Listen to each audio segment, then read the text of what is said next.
This is said to be the aftermath of the first airstrikes on Aleppo since the ceasefire in Syria began 7 days ago.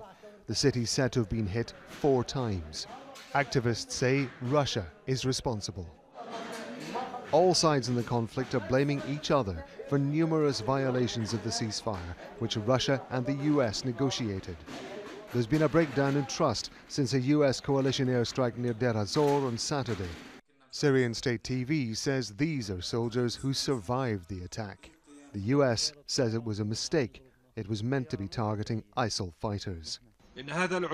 This hostile act from the US is a very serious attack against Syria and its army, and it's crystal clear evidence of the support by the United States and their allies of ISIL and other terrorist armed groups.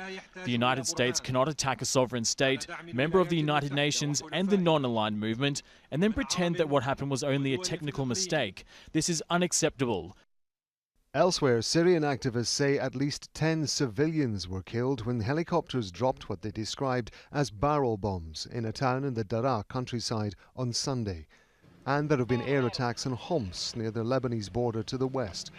The UK-based Syrian Observatory for Human Rights says the Assad government is responsible.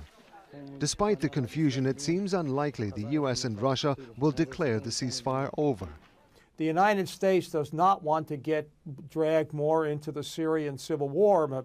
Secretary Clinton last week in the debate said she would never send, ground troops. They're also concerned about the bad press we're getting because of the humanitarian catastrophe. The Russians don't want to stay there forever. They're spending money that they don't have.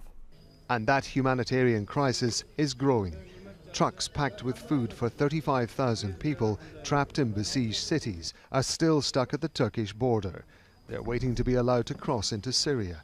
But as the number of alleged violations of the ceasefire grows, that permission for the convoys could be delayed even more.